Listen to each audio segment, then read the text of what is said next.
सबको जय मसीह की। प्रभु का मैं दिल से धन्यवाद करता हूँ एक बार और परमेश्वर इस फास्टिंग प्रेयर में पवित्र आत्मा में लेकर आया है। बहुत दिनों के बाद आज प्रभु ने मौका दिया है एक रिकॉर्डिंग के द्वारा बात करने के लिए, जबकि इन दिनों में प्रभु ने अच्छा सीजन दिया है। मार्चिंग महीना परमेश्वर ने कंप्लीट करने के लिए मदद किया और इसे अप्रैल की शुरुआत में दूसरे सप्ताह में पवित्र आत्मा हमें लेकर आया है। प्रभु का मैं धन्यवाद करता हूँ। जबकि आप समझ रहे होंगे इन दिनों में पाम संडे वगैरह, गुड फ्राइडे, ईस्टर की बातें चल रही हैं, तो हमें भी लगता होगा शायद उसी के तरीके पर हमें वचन देना चाहिए। पर मैं कहना चाहता हूँ कि शायद कोई पुराना विश्वासी ऐसा नहीं है जिसको palm Sunday, good Friday, Easter के बारे में ना पता हो। फिर भी चर्च में जाने वालों को पवित्र आत्मा इन दिनों में सिखाएगा और भी बातें। तो मैं आज इतने दिनों के बाद कुछ बातें आपके पास लेकर आया हूँ जो पवित्र आत्मा ने मुझे सिखाई हैं और जो मैं आज आपके सामने शेयर करना चाहता हूँ। और प्रभु का धन्यवाद करता हूँ कि इस फास्टिंग प्रेयर में प्रभु एक बार और लेकर आया है। मैं दिल से धन्यवाद करता हूँ। सबको जय मसीह की। हम वचन को सुनेंगे और वचन को जाने से पहले मैं एक बात बताऊँगा कि आज कई लोगों के अंदर सवाल है, पहले भी मैंने शायद बताया होगा, पर मैं आज आपको फिर क्लियर करना चाहता हूँ कि आज कई लोगों के अंदर सवाल है कि जो लोग चर्च में आते हैं, प्रार्थना करते हैं, इतनी भीड़ है, फिर भी लोग बढ़ रहे हैं, चल रहे हैं, पता नहीं ऐसे क्या खिलाते हैं पास्टर लोग, या मतलब कि क्या उनको बताते हैं कि वो लोग अपना घर बार छोड़ के, अपना धर्म जाति छोड़ के चर्च में बैठ जाते हैं। मेरे प्रियो, ना तो कोई पास्टर खिलाता है किसी को, ना किसी को समझाता है। तो ये परमेश्वर है, पवित्र आत्मा के द्वारा जो कार्य करता है हमारे। मैं आपको एक बात बताऊं, अगर पास्टरों के हाथ में होता ना कि मतलब लोगों को खींच के लेके आना, तो पास्टर की सोच क्या है, मैं दिल से बताऊं तो कि पास्टर की सोच क्या है, जिस एरिया में वो रहता है ना, वो चाहता है कि पूरा एरिया उस चर्च में आ जाए। पास्टर की एक सोच है, पर ऐसा होता नहीं है। क्यों नहीं होता है? क्योंकि पास्टर की सोच से अगर परमेश्वर चले तो वो तो फिर बहुत डिफरेंट बात हो जाएगी, है ना। तो परमेश्वर, आज मैं आपको ये भी क्लियर करना चाहता हूँ, ना कोई परमेश्वर का वचन, कोई धर्म, ना कोई जाति, ना कोई रीति रिवाज है, ना कोई परंपरा है, पर एक परमेश्वर का प्यार है जो हर एक के कानों में पहुँचाया जाता है, हर एक के कानों में पहुँचाया जाता है, हर एक को समझाया जाता है। प्रभु का धन्यवाद हो। बाइबल में एक बात लिखी है, यूहन्ना रचित सुसमाचार के 6 अध्याय में, शुरू से लेकर उसमें बहुत भीड़ थी जो यीशु मसीह के पीछे चल रही थी, जो भीड़ के पीछे परमेश्वर यीशु मसीह के पीछे चल रही थी। प्रभु का धन्यवाद हो। 3 दिन से उसके साथ थी और प्रभु को उन पर तरस आया, उनके लिए खाने का इंतजाम किया, खाना खिलाया। तो बाइबल बताती है वो लोग उसे राजा बनाना चाहते थे। जब यीशु को पता चला कि ये मुझे राजा बनाना चाहते हैं, वो भीड़ से साइड में हो गया। आज कोई भी राजा बनने के लिए भागेगा नहीं, परंतु प्रभु यीशु का मकसद दुनिया में राजा बनने के लिए नहीं, मतलब दुनिया को उस पाप के अंधकार से बाहर निकालना था। इसलिए जब लोगों ने देखा कि लोगों को खाना मिला है तो वो मुझे राजा बनाना चाहते हैं। वो राजा इसलिए बनना चाहता था कि लोग पाप से आज़ाद हों और सच्चे परमेश्वर को जाने, पर उनकी सोच कुछ और थी, इसलिए परमेश्वर उनसे दूर हो गए। और बाइबल बताती है जब दूसरे दिन बाद में आके मिला तो लोग उससे सवाल उठा रहे हैं कि हम तुझे कल से ढूंढ रहे हैं पर तू मिल नहीं रहा पा। प्रभु यीशु ने कहा, आगे से जवाब दिया कि तुम लोग मुझे इसलिए नहीं ढूंढ रहे कि तुम लोगों ने चमत्कार देखी, तुम लोग मुझे इसलिए नहीं ढूंढ रहे कि तुम लोगों ने आशीष देखी, वरन तुम इसलिए मुझे ढूंढ रहे हो कि तुम लोगों को खाना मिले, कि कुछ ना कुछ तो इस बंदे के अंदर है जो खाना खिला रहा था, इसलिए तुम लोग मेरे पास आए। आज मैं बताऊं, लोग चर्च में सिर्फ खास कर जो लोग सवाल उठाते हैं वो लोग आते हैं जो चमत्कार को देखने के लिए आते हैं, पर प्रभु यीशु का मकसद वो नहीं था। बाद में यीशु ने उनको जीवन के बारे में बातें बतानी शुरू कर दी। जैसे बाइबल बताती है उसने जीवन की बातें शुरू की तो लोग सवाल उठाने लगे, ये कड़वी बातें हैं, ये कठोर बातें, इन्हें कौन सुन सकता। आज मैं प्रियो, चर्च में इतनी भीड़ क्यों नहीं रुकती, इतना क्यों नहीं लोग टिकते? क्योंकि सिर्फ वो चमत्कार आशीष चाहते हैं, परंतु जीवन की बातें कोई नहीं सीखना चाहता। और बाइबल की बात मैं जो बताना चाहता हूँ, लास्ट में लिखा है कि इतनी भीड़ में से सब लोग बैक हो गए और सिर्फ 12 लोग टिके। हैरानगी वाली बात है, 12 लोग ही क्यों टिके?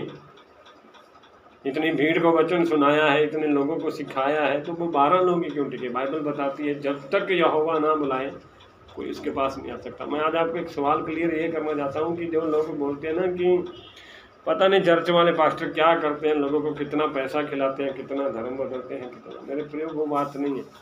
जिसको प्रभु यीशु बुला लेता ना, उसको कोई ताकत नहीं है उसको बैग खरीद के ले जाए। मैं आज आपको एक वचन के द्वारा बताना चाहता हूँ। बाइबल कहती है यूहन्ना रचित सुसमाचार 15:16, तुमने मुझे नहीं चुना परंतु मैंने तुम्हें चुना है और तुम्हें नियुक्त किया है कि तुम जाकर फल लाओ और तुम्हारा फल बना रहे, कि तुम मेरे नाम से जो कुछ पिता से मांगो वह तुम्हें दे। हालेलुया। परमेश्वर का वचन कहता है कि चेलों से बात कर रहा है यीशु मसीह, अन्य लोगों से नहीं बात कर रहा, भीड़ से बात नहीं कर रहा है, अपने पर्सनली चेलों से बात कर रहा है जिनके साथ वो रहता था, खाता पीता था। उनको एक सवाल बोल रहा है कि तुम लोगों के अंदर एक सवाल होना कि मैं चर्च में आया, मेरे को चमत्कार मिले तभी मैं प्रभु के पास आया बैठा। वो कहता है तुम लोगों ने नहीं मुझे चुना है, मैं तुम्हें चुन कर लेकर आया।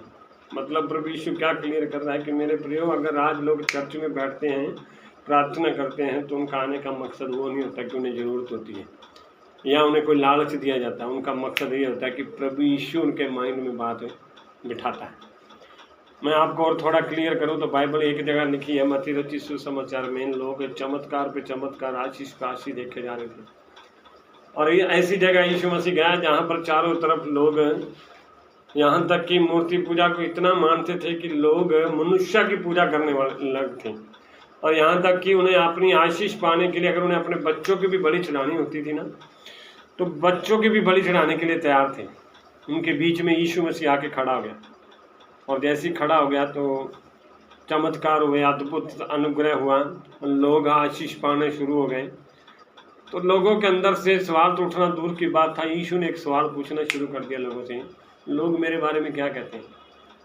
उसने कहा, उसके चेलों ने कहा, कोई तेरे को एलिया कहता है, कोई भविष्यवक्ता कहता है, और कोई नबी कहता है। मतलब भी लोगों के अंदर एक सवाल होता है कि जब भी कोई चमत्कार करे या अच्छे काम करे तो उसको या तो किसी गुरु का नाम लेते हैं या किसी धर्मी बाबा का नाम लेते हैं। तो वैसे ही बाइबल के अनुसार उन्होंने बोला कि एलिया होगा या भविष्यवक्ता बोलते हैं, कुछ लोग नबी बोलते हैं।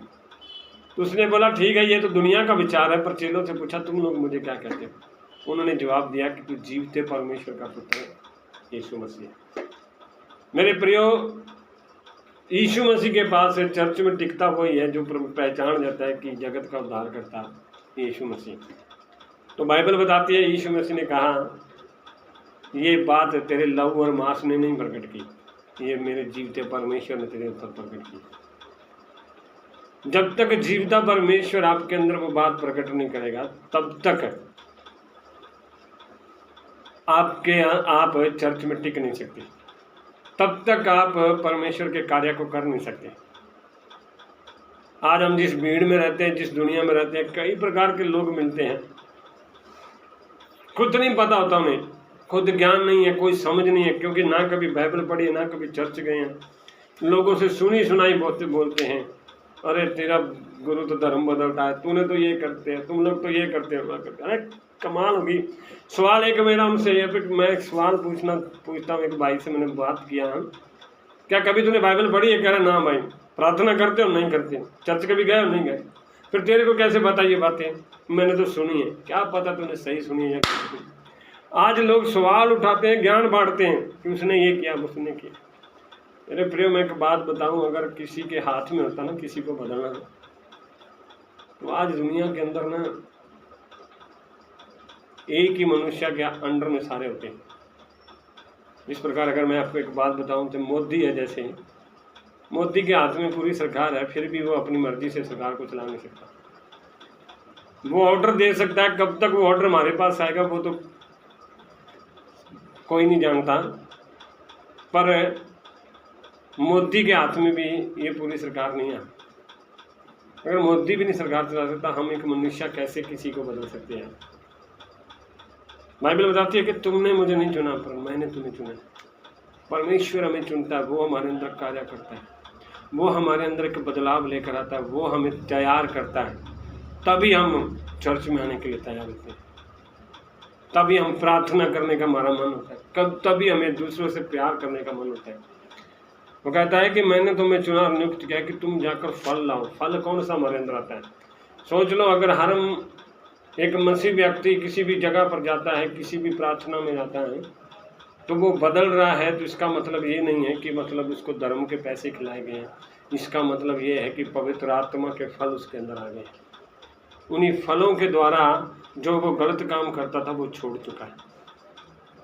और फल क्या है कि तुम्हारा फल बना रहे, और जो कुछ तुम पिता से मेरे नाम से मांगोगे वो तुम्हें मिलेगा। आज मैं एक बात बताऊँ, कई लोगों का विचार है कि कलीसिया के अंदर चमत्कार होते हैं तो ये कोई मतलब भी बहकावा है। मेरे प्रियो, जब हम ना उसके फलों में बने रहते हैं, जब वो हमें चुनता है, वो हमारे पास आता है, तो हमें इस्तेमाल करता है, तो हम जो कुछ बोलते हैं इस पृथ्वी पर वो पवित्र आत्मा कार्य करता है। बाइबल बताती है स्वर्ग तो परमेश्वर यहोवा का है, पर पृथ्वी उसने हमें दी है। वो परमेश्वर इस पृथ्वी पर उसी मनुष्य के अंदर कार्य करता है जो परमेश्वर का कार्य करने के लिए तैयार होता है। अगर वो जबरदस्ती करने वाला परमेश्वर होता ना, तो कई लोग हैं आज दुनिया के अंदर हैं जो अपने आप को ढीठपुने में चलाते हैं। परमेश्वर चाहता तो उनको भी बदल सकता था, पर वो परमेश्वर हमारा जबरदस्ती वाला परमेश्वर नहीं। कैसे? मैं बाइबल में एक वचन बताता हूँ। पुराना नियम जब हम पढ़ते हैं तो बाइबल बताती है, शुरू के अंदर है, जब परमेश्वर ने 6 दिन पूरी सृष्टि को बनाया, सृष्टि को बनाने के बाद जब 7वां दिन आया तो परमेश्वर का विश्राम का दिन था। 6ठे दिन में परमेश्वर ने बोला कि मैं एक मनुष्य को बनाऊंगा जो मेरे स्वरूप और समानता में हो।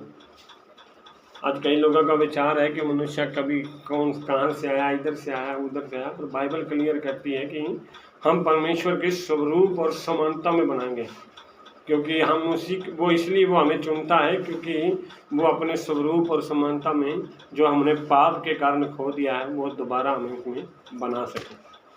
तो वो स्वरूप और समानता में उसने हमें चुना है। तो जब उसने बनाया तो हमें एक वाटिका में रख दिया, जो वाटिका नए नियम की चर्च है, कलीसिया है। जब उस वाटिका में उसने रख दिया तो वाटिका के अंदर परमेश्वर हर दिन आता था, उनसे बातचीत करता था। मेरे प्रियो, आदमी बदलता नहीं है, पर पवित्र आत्मा उसके अंदर डेली काम करता है, तभी वो बदलता है। तो जैसे ही वो बदलना शुरू हो गया, मतलब ये आदम उसके साथ परमेश्वर बात कर रहा था, तो परमेश्वर ने सोचा कि आदम का अकेला रहना अच्छा नहीं है, इसलिए उसने उसको एक सहायक दे दिया जिसका नाम है हवा। जब वो हवा उसके साथ आ गई तो हवा ने क्या कर दिया कि परमेश्वर ने उनको एक बात बता दी, एक आज्ञा दे दी, एक नियम दे दिया कि अगर तुम लोग जितने भी इस पेड़ के फल हैं सब खा सकते हो, पर जितने पेड़ है यहाँ पर उनके फल खा सकते हो, पर एक पेड़ है जो जीवन का, जिसमें मृत्यु और जीवन दोनों हैं, उसका फल तुम नहीं खाना, भले और बुरे के ज्ञान का फल। तो परमेश्वर ने उनके ऊपर बंदिश नहीं लगाई, पर उनको एक बात बता दी कि ये काम नहीं करना।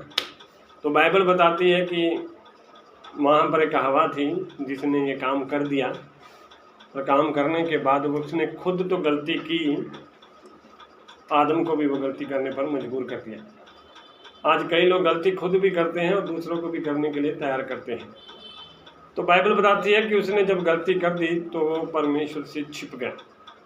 आज भी सारी दुनिया परमेश्वर से छिपी बैठी है। कारण ये नहीं है कि परमेश्वर के उनके सामने आता है तो उनसे डरते हैं वो लोग। कारण ये है कि उनके अंदर जो पाप ने, अंधकार ने डेरा जमा लिया ना, उस पाप की वजह से आज लोग परमेश्वर से छिप रहे हैं, परमेश्वर से दूर हो रहे हैं, परमेश्वर से बात नहीं करना चाहते। आज कई लोगों से परमेश्वर बात करता है परमेश्वर के भवन में आने के लिए, पर लोग पाप की वजह से परमेश्वर के पास आना नहीं चाहते। मैं बताऊं, बाइबल कहती है कि तुमने मुझे नहीं चुना। याद रखना, आदम के पास परमेश्वर आया, न कि परमेश्वर के पास आदम गया। जब आदम के पास परमेश्वर आया तो उसने एक बात बोली, आदम तू कहाँ है? मेरे प्रियो, आज भी पवित्र आत्मा अगर किसी के ऊपर ज़बरदस्ती करने वाला होता ना, तो वो पूछता नहीं कहाँ है, वो सीधा जाके उसको पकड़ के बाहर ले आता, सीधा जाके पकड़ता और लोगों को चर्च में खींच के ले आता। परंतु वो ज़बरदस्ती वाला परमेश्वर नहीं, वो चाहता है कि आप उस परमेश्वर के प्यार को समझो और उसके पास आओ। वो आपको डेली बात करता है, चाहे आप उसकी सुने ना सुने, वो डेली बात करता है कि आप बाप छोड़ दो और सही रास्ता चुनो, पर आप अपनी मर्जी का जीवन जीते हो। यहाँ पर कहता है कि आदम तू कहाँ है? उसने बोला कि मैं आपको वचन पढ़ाना चाहता हूँ। उत्पत्ति 3 अध्याय का 9 में लिखा है, तब यहोवा परमेश्वर ने पुकार कर आदम से पूछा, तू कहाँ है? उसने आगे से जवाब दिया, उसने कहा, मैं तेरा शब्द बारी से सुनकर डर गया, क्योंकि मैं नंगा था इसलिए छिप गया। बाइबल बताती है कि आदम परमेश्वर से छिपा हुआ था। जब परमेश्वर ने उसे आवाज़ लगाई, क्या मैं एक सवाल पूछना चाहता हूँ, यहाँ पर परमेश्वर को पता नहीं था आदम कहाँ पे है? सब पता था, उसको सारा पता था कि ये झाड़ियों में छिपा, उसे सारा पता था इसने पाप कर दिया है, उसे सारा पता था कि ये गलती कर चुका है, फिर भी वह परमेश्वर उसको कहता है, तू कहाँ है? कारण क्या मेरे प्रिय, आज भी परमेश्वर हमसे बात करता है कि आप भवन में आओ, पर हम क्यों नहीं आते? क्योंकि हमें लगता है कि हमारे पाप इतने हैं कि परमेश्वर हमसे बात नहीं करना चाहता। मेरे प्रियो, प्रभु को हमारे बारे में सब कुछ पता है, पर वो हमें एक मौका देता है कि आप उस पाप का अंगीकार करके उसके पास आओ। पर यहाँ पर आदम आगे से क्या जवाब देता है कि मैं तेरा शब्द सुनकर डर गया था, इस कारण मैं तुझसे छिप गया, क्योंकि मैं नंगा था। ये किस बात को दर्शाता है? आज कई लोग परमेश्वर का शब्द सुनना नहीं चाहते, वचन को सुनना नहीं चाहते। कई कलीसिया के लोग भी चर्च में बैठे होते हैं, ध्यान उनका कहीं और होता है, ना प्रार्थना की ओर होता है, ना वचन की ओर होता है, बैठे यहाँ होते हैं और कहीं पहुँचे होते हैं। क्यों उनका शब्द उनके कानों तक क्यों नहीं पहुँच पाता? क्योंकि नंगापन ये दर्शाता है कि उनका पाप उन्हें परमेश्वर से दूर करता है। आज मेरे प्रियो, लोगों का धर्म जाति नहीं लोगों का परमेश्वर से दूर कर रहा है, आज आपका पाप आपको परमेश्वर से दूर कर रहा है। धर्म जाति हमें बनाया, हमने बनाया, हमारी सोच विचार थी, पर परमेश्वर ने मनुष्य बनाया, उसी मनुष्य को परमेश्वर आज भी पुकारता है। तो आज लोगों को धर्म जाति नहीं रोक रहा है, आज लोगों को वो पाप है जो उसको परमेश्वर के पास आने से रोक रहा है। उन्हें लगता है कि हम नंगे हैं, हम अगर गए तो परमेश्वर के सामने हमारा भेद खुल जाएगा। इसलिए उनको बोला कि मैं छिप गया था क्योंकि मैं नंगा था। फिर बाइबल बताती है, परमेश्वर ने उसे पूछा, उसने कहा, किसने तुझे बताया कि तू नंगा है? क्योंकि आज तक मैं तेरे पास मिलने आता था, रोज बात करता था, पर आज ही तेरे को कैसे पता चला कि मैं नंगा हूँ? इतने लोग भवन में आ रहे हैं, उन्हें नहीं पता मैं नंगा हूँ, पर आज तेरे को कोई पता है कि नंगा है। इतने लोग आते हैं, उन्हें लगता है कि मेरा यीशु ने धर्म नहीं बदला, मेरा जीवन बदला। तुम्हें क्यों लगता है कि इसका धर्म बदला? आज इतने लोग चर्च में आते हैं, उन्हें लगता है कि यीशु मसीह ने मेरे लाइफ को पूरा चेंज कर दिया। आप ही क्यों लगता है कि आपके लिए पैसे लेके परमेश्वर के पास आए? मेरे प्रिय, बाइबल में यीशु परमेश्वर सीधा डायरेक्ट उस बंदे को बोल रहा है, तुझे किसने बता दिया कि तू नंगा है? फिर एक सवाल पूछता है, जो काम मैंने मना करने के लिए बोला था कहीं वो तूने क्यों किया? मेरे प्रियो, आज आप परमेश्वर से छिप रहे हो, परमेश्वर के पास आ नहीं रहे हो, सवाल उठा रहे हो। कारण ये नहीं है कि आप लोग अलग धर्म के और हम धर्म अलग के हैं। धर्म एक है सबका, परमेश्वर प्यार सबसे करता है, पर आज आप वो कर रहे हो जो परमेश्वर को पसंद नहीं। इसलिए आज कई लोग परमेश्वर के पास आना नहीं चाहते। इस कारण उसने कहा, क्या तूने वो फल खा लिया है? तो उसका आगे से जवाब क्या है? मैं गलती नहीं मान रहा है वो बंदा, पर कह रहा है कि मैं तो नहीं खाना चाहता था, पर इस बंदे ने वो फल, इस स्त्री जो तूने मुझे दी थी ना, उसी की वजह से फल खाया। मेरे प्रियो, आज मतलब भी लोग चर्च में आने के कई बहाने ढूंढते हैं, कई बहाने ढूंढते हैं। क्या सवाल उठाते हैं पता है? आप कहते हो हमारा धर्म ठीक है, तो वो धर्म बुरा है। आप कहते हो कि हमारी चर्च सही है, वो धर्म बुरा है। आज अब गलती मानने के लिए कोई तैयार नहीं है कि मैंने पाप करके, गुनाह करके परमेश्वर से दूर रहा, पर उल्टा सवाल बोलते हैं सब लोग एक ही हैं। मेरे प्रिय, पर सब लोग एक होते ना, तो पाप करने की ताकत आपके अंदर नहीं आती, पाप करने की ताकत नहीं होगी। इसलिए उसने बोला, जिस स्त्री को तूने मेरे संग रहने के लिए दिया था ना, उसने वो फल मुझे खिला दिया। आज मनुष्य अपनी गलती मानने के लिए तैयार नहीं, वरन दूसरों के ऊपर अपनी गलतियों को थोप रहा है। फिर जब उससे पूछा गया, तब उसने भी अच्छे से जवाब दे दिया कि जो साफ था उसने मुझे दिया। आदम, हवा और सर्प ने अपनी गलती मानने की बजाय दूसरों पर दोष लगा दिया। आज लोग परमेश्वर की आवाज़ को इनकार क्यों कर रहे हैं? परमेश्वर उनसे बात करता है, उन्हें चर्च में लेकर आना चाहता है, पर लोग एक दूसरे की गलती देखने के बाद चर्च में आना नहीं चाहते। मैं आपको क्या कहना चाहता हूँ, बाइबल बताती है कि तुमने मुझे नहीं चुना परंतु परमेश्वर कहता है मैंने तुम्हें चुना। याद रखना मेरे प्रियो, लोग आज चर्च में आ रहे हैं तो इसलिए नहीं आ रहे हैं कि किसी पास्टर में लेकर आता है, कोई पैसे का लालच उन्हें लेकर आता है, वरन उसके अंदर परमेश्वर कार्य करता है तभी वो भवन में आता। बाइबल के अंदर जितने लोग भी प्रभु के पास आए हैं, परमेश्वर ने उनके साथ बात किया है तभी वो उसके पास आए। आज हम भी यहाँ पर बैठे हैं, मैं भी अगर यहाँ पर बैठा हूँ आप लोगों को ये वचन की बातें बता रहा हूँ तो सिर्फ इसलिए कि पवित्र आत्मा ने मेरे अंदर काम किया। मैं कई बार सोचा था पहले कि मैं करें, इतनी बाइबल पढ़ता हूँ, इतना प्रार्थना करता हूँ, चर्च में जाता हूँ, तभी मैं काम कर रहा हूँ। नहीं मेरे प्रियो, जब तक वो मेरे अंदर काम ना करे मैं कुछ नहीं कर सकता। बाइबल बताती है व्यवस्था नहीं कुछ कर सकती थी, पर प्रभु यीशु ने मसीह ने हमारे अंदर पापों को खत्म किया है। आज परमेश्वर के पास हम प्रार्थना करने के लिए बैठ रहे हैं, आज हम उसकी आराधना कर रहे हैं, आज हम उसका वचन पढ़ रहे हैं, तो इसलिए नहीं पढ़ रहे हैं क्योंकि हमारी कैपेसिटी है, जहाँ हमें कोई लालच है। मेरे प्रिय, बाइबल बताती है कि वो परमेश्वर है जो हमारे अंदर कार्य करता है, तभी वो हम उसकी आराधना कर पाते हैं, तभी स्तुति कर पाते हैं। तो इसके लिए हमें करने की कुछ जरूरत नहीं है, हमें जो उसने कहा है उसके लिए समर्पण देने की जरूरत है, जो उसने फल मांगा है वो फल देने की जरूरत है, तभी हम जो कुछ पिता से मांगेंगे वो हमें देगा। हमारे अंदर आज हम प्रभु यीशु के, कई लोग सवाल उठाते हैं कि मतलब भी पता नहीं चर्च वाले क्या करते हैं, वो जो प्रार्थना करते हैं उन्हें मिल जाता है। अरे मेरे प्रियो, हम मांगते उस परमेश्वर से तब है जब हम उसके जैसे कार्य करते हैं।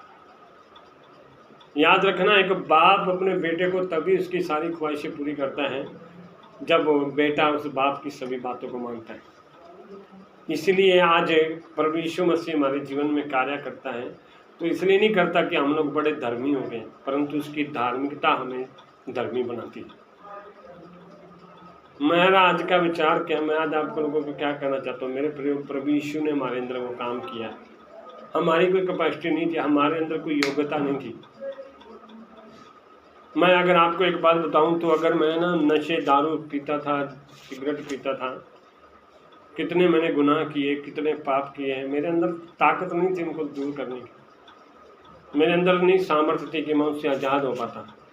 पर मैं धन्यवाद करता हूँ मेरे प्रभु यीशु मसीह का, जिसने मेरे अंदर काम किया, मैं उस पाप से मैं आज़ाद हो गया। मैं तो लोगों की सुन के लोग जैसा मुझे बताते थे मैं करता था, एक दिन छोड़ता था फिर फंस जाता था, दूसरे दिन छोड़ता था फिर फंस जाता था। परंतु जब यीशु मसीह मेरे पास आया तब उसने मेरे अंदर काम किया, मैं उस पाप से आज़ाद हो गया। मेरे अंदर अडल्टरी की आत्मा काम कर रही थी, लोगों को देखकर बुरा काम करना, अनाज्ञाकारिता, किसी की बात न मानना, झूठ मारना। जब ये बातें मेरे अंदर थी तो मेरे को अपने अंदर गिल्टी फील होता था। मैं लगता था लोगों को तो पागल बना सकता हूँ, पर मैं अपने आप को पागल नहीं बना सकता था। परंतु मेरे प्रिय, जब यीशु मसीह मेरे जीवन में आया तब उसने मेरे अंदर काम किया, तब मुझे मेरे अंदर का प्रकाशन पता चला कि मैं क्या हूँ और मेरा दुनिया क्या है। आज लोग साफ झूठ मारते हैं, उन्हें लगता है कि झूठ मार रहे हैं, कोई किसी को पता नहीं है। पर मेरे प्रिय, मैं एक सवाल पूछना चाहता हूँ, आज आप सबको झूठ मार के क्या घर में अच्छी नींद सो पा रहे? प्रभु यीशु का कार्य कोई धर्म नहीं बदलना था, प्रभु यीशु का कार्य कोई पैसा बांटना नहीं था, प्रभु यीशु का कार्य था हमें उस पाप की दलदल से बाहर निकालना। ये गुड फ्राइडे जो ईस्टर आ रहा है, हम इसलिए नहीं मनाते कि प्रभु कि हम लोगों को चमत्कार देखना चाहते थे, हमें चमत्कार मिले। हम कई लोगों की आज गवाहियाँ हैं कि मेरे अंदर प्रभु ने वो चमत्कार किया, मेरे अंदर वो किया। ठीक है, चमत्कार करता है, पर क्या, मेरा एक सवाल है, गुड फ्राइडे का मेन मकसद आपको पता है कि वो गुड फ्राइडे क्यों बन गया? गुड फ्राइडे आपके लिए, गुड फ्राइडे आपके लिए तब गुड बनता है जब आप अपने पापों को अंगीकार करके उसके सामने अपने आप को दीन करते हो। वो गुड फ्राइडे तभी आपके लिए गुड बनता है। किसी ने जान दी हमारे लिए, किसी ने हमारे पापों के लिए कीमत चुकाई है, वो है गुड फ्राइडे। किसी ने अपना खून बहाया हमारे लिए, किसी ने निंदा सही हमारे लिए, किसी ने हमारे लिए अपना पाप की एक एक बूंद चुकाई हमारे लिए।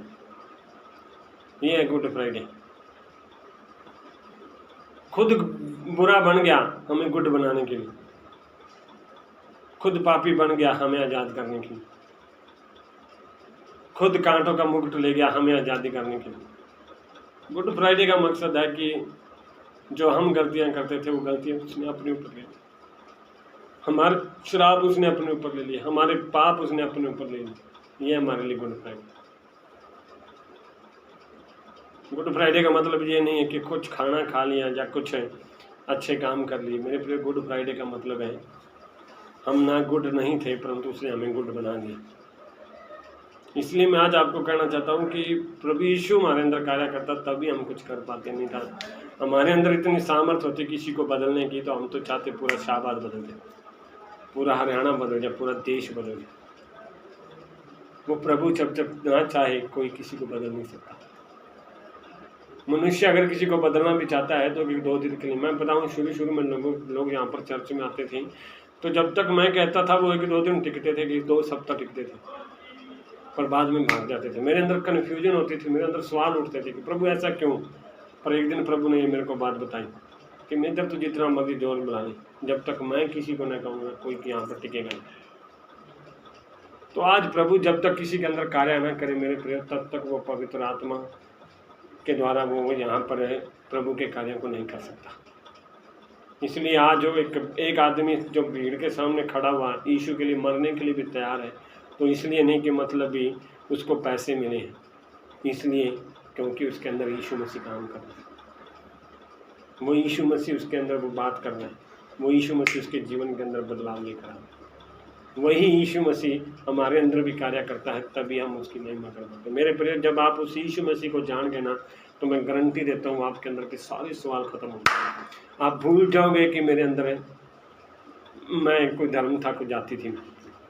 आपको सिर्फ एक ही याद आएगा, वो नाम है यीशु मसीह। इसलिए मैं आज आपको यही कहना चाहता हूँ कि हम नहीं चुना परमेश्वर को, परमेश्वर हमें चुनता है। जब वो चुनता है उसके चुनाव को कोई बदल नहीं सकता।